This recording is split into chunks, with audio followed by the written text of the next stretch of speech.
مسجد نبوی کے ساتھ نبی کریم صلی اللہ علیہ وسلم نے ایک مدرسہ قائم فرمایا، صفہ نامی۔ صفہ ایک چبوترے کو کہتے ہیں، ایک چھپر سا ڈال دیا مسجد کے ساتھ، وہ صفہ مدرسہ، اور اس مدرسے میں پڑھنے والے طلبہ اصحاب صفہ کہلاتے ہیں۔ تو اس مدرسے میں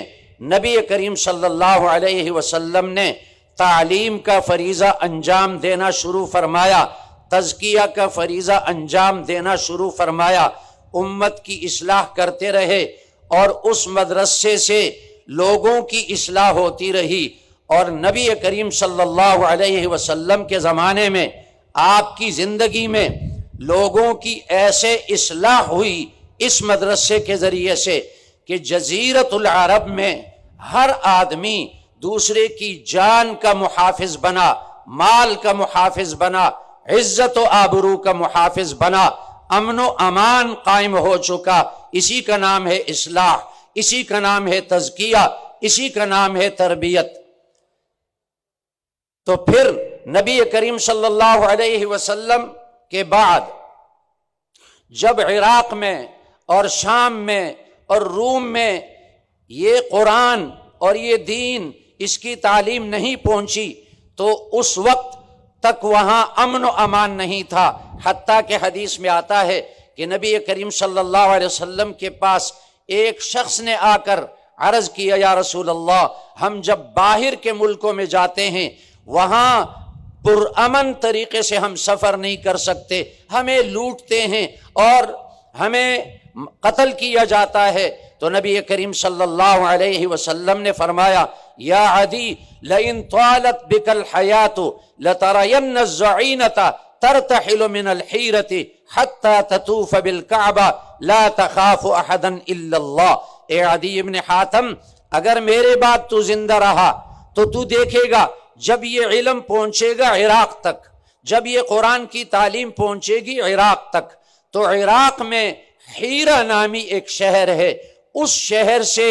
ایک عورت تنے تنہا چل کر آئے گی مکہ مکرمہ، بیت اللہ کا طواف کرے گی اور واپس جائے گی، اور اللہ کے سوا اس کے دل میں کسی کا خوف نہیں ہوگا،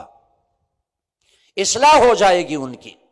عدی ابن حاتم رضی اللہ عنہ فرماتے ہیں کہ نبی کریم صلی اللہ علیہ وسلم کے بعد میں زندہ رہا، اور حضرت عمر رضی اللہ عنہ کے زمانے خلافت میں عراق فتح ہوا، مدرسے قائم ہو گئے عراق میں۔ عبداللہ ابن مسعود رضی اللہ تعالیٰ عنہ کو حضرت عمر رضی اللہ عنہ نے عراق والوں کے لیے معلم بنا کر بھیجا، مصلح بنا کر بھیجا، مدرس بنا کر بھیجا، مزکی بنا کر بھیجا۔ وہاں مدرسے قائم ہو گئے، اور ان مدرسوں میں دین کی تعلیم شروع ہو گئی اور ان کی اصلاح ہو گئی۔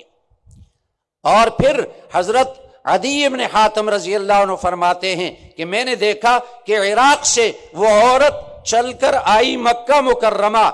اور طواف کیا، عمرہ ادا کیا اور واپس چلی گئی، اور اللہ کے سوا کسی کا ڈر اس کے دل میں نہیں تھا۔ اسی کا نام تو اصلاح ہے۔ قتل و غارت گری ختم ہو گئی، ڈاکو ختم ہو گئے، ڈاکے فسادات ختم ہو گئے، چوریاں ختم ہو گئیں، یہ ان مدارس کی برکت ہے۔ پھر عراق میں مدرسے بن گئے، پھر مصر کے اندر مدرسے بن گئے، جامعہ ازہر بن گیا، اور اس کے ذریعے سے لوگوں کی اصلاح ہوتی رہی۔ یہ سلسلہ چلتا رہا یہاں تک کہ جب انگریز کی حکومت تھی اس بر صغیر پر، تو 1857 کی جنگ آزادی جب ہوئی، انگریز کے خلاف مسلمانوں نے جنگ لڑی، تو اس جنگ میں مسلمانوں کو شکست ہوئی، اور اس جنگ میں مسلمان شہید کیے گئے، اور درختوں کے ساتھ ان کی لاشیں لٹکائی گئیں، علماء شہید کیے گئے۔ لوگ تو بظاہر یہ سمجھتے رہے کہ اب مسلمان مغلوب ہو گئے، مسلمان کمزور ہو گئے، مسلمان ختم ہو جائیں گے، انگریز کو قوت مل جائے گی، انگریز کی حکومت مستحکم ہو جائے گی۔ لیکن جب دارالعلوم دیوبند کی بنیاد رکھی گئی،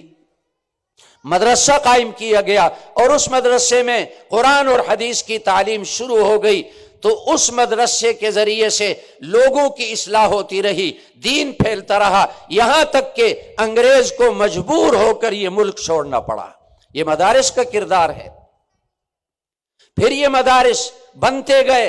اور الحمدللہ آج پاکستان جو مدارس کا گڑھ ہے، اور پاکستان کے مدارس میں پڑھنے والے طلبہ دنیا بھر کے ملکوں سے آتے ہیں اور پھر واپس اپنے ملکوں میں جاتے ہیں اور قرآن اور حدیث کی تعلیم دیتے ہیں۔ تو مدارس میں جو علم پڑھایا جاتا ہے یہ وہ علم ہے جو رسول اللہ صلی اللہ علیہ وسلم لے کر آئے، اور جو اللہ نے رسول اللہ صلی اللہ علیہ وسلم کو اس لیے یہ علم دیا کہ لوگوں کی اصلاح کی جائے۔ آج وہی علم مدارس میں پڑھایا جاتا ہے اور اس سے لوگوں کی اصلاح ہوتی ہے۔ تو یہ جو ہمارے فضلاء کرام ہیں، اس سال کے فضلاء کرام، ان کی خدمت میں عرض یہ ہے کہ آپ بھی آگے جا کر لوگوں کی اصلاح کریں، اور آپ اس علم کے وقار کو ملحوظ رکھیں، اور آپ یہ ظاہر کریں اپنے کردار سے، اپنے اخلاق سے، اور اپنے اعمال سے، اور اپنے معاملات سے آپ یہ ظاہر کریں کہ ہماری اصلاح مدرسے کے اندر ہوئی ہے، جامعہ بن نوریہ عالمیہ کے اندر ہماری اصلاح ہوئی ہے۔ جب آپ کا کردار، آپ کے اعمال، آپ کے اخلاق لوگ دیکھیں گے، ان کی اصلاح ہوتی رہے گی، اور مدارس کا وقار بلند ہوگا۔ آپ مدارس کا وقار بلند کریں گے، اللہ آپ کے وقار کو چار چاند لگائے گا۔ اور مثال سے بات سمجھ میں آتی ہے، یہ سورج جو ہے پوری دنیا کو روشنی دیتا ہے، پوری دنیا کو روشن کرتا ہے، لیکن اگر سورج گرن ہو جائے، سورج کو گرن لگ جائے، وہ سورج نکلتا ہے مطلع سے اور اپنی رفتار اس کی جاری ہوتی ہے، چلتا ہے، لیکن وہ روشنی نہیں پھیلاتا بلکہ وہ اندھیرا ہی پھیلاتا ہے۔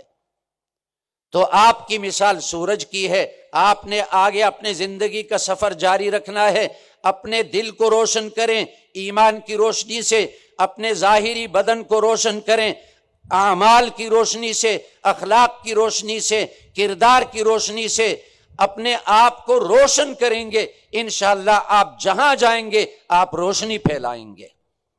لیکن اگر میرے اندر روشنی نہیں ہے، میرے دل میں روشنی نہیں ہے، میرے اعمال میں روشنی نہیں ہے، میرے کردار میں روشنی نہیں ہے، میں جہاں جاؤں گا ایک ایک گھنٹہ تقریر کروں گا لیکن لوگوں کے دلوں میں روشنی نہیں پہنچے گی، لوگوں کی اصلاح نہیں پہنچے گی۔ لوگوں کو اصلاح تو ہوگی ہمارے اپنے اعمال سے۔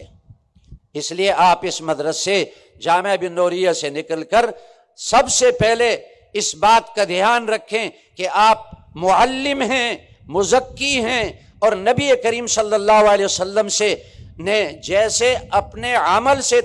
تعلیم دی، اپنے قول سے تعلیم دی، اپنے عمل سے لوگوں کا تزکیہ فرمایا، اپنے قول سے بھی لوگوں کا تزکیہ فرمایا۔ ایسے بدترین کافر جو مسلمانوں کے دشمن ہوتے تھے، جب مدینہ لائے جاتے اور مسجد نبوی اور مدرسہ صفہ میں جاتے، اللہ ان کی اصلاح فرماتے۔ ثمامہ ابن اسال کا واقعہ آپ نے حدیث کی کتابوں میں پڑھا ہے، مسلمانوں کا دشمن تھا، اس کو گرفتار کر کے مسجد نبوی میں لایا گیا اور اس کو ستون کے ساتھ باندھا گیا۔ 3 دن تک وہ مسلمانوں کے اعمال، اخلاق، کردار دیکھتا رہا، اور 3 دن کے بعد جب اس کو کھولا گیا، جا کر اس نے باہر غسل کیا اور واپس آیا اور کلمہ پڑھا، اشہد ان لا الہ الا اللہ و اشہد ان محمد رسول اللہ۔ تو مدارس کا کردار پوری دنیا پر واضح ہے کہ مدارس کے ذریعے سے افراد کی اصلاح ہوتی ہے، قوموں کی اصلاح ہوتی ہے، امت کی اصلاح ہوتی ہے، اس لیے کہ اس میں وہی علوم پڑھائے جاتے ہیں جو اللہ نے نبی کریم صلی اللہ علیہ وسلم کے قلب اطہر پر اتارے لوگوں کی اصلاح کے لیے۔ لیکن ہمیں اپنی اصلاح پر بھی توجہ دینی پڑے گی۔ سبحانک اللہم و بحمدک، نشہد ان لا الہ الا انت، نستغفرک۔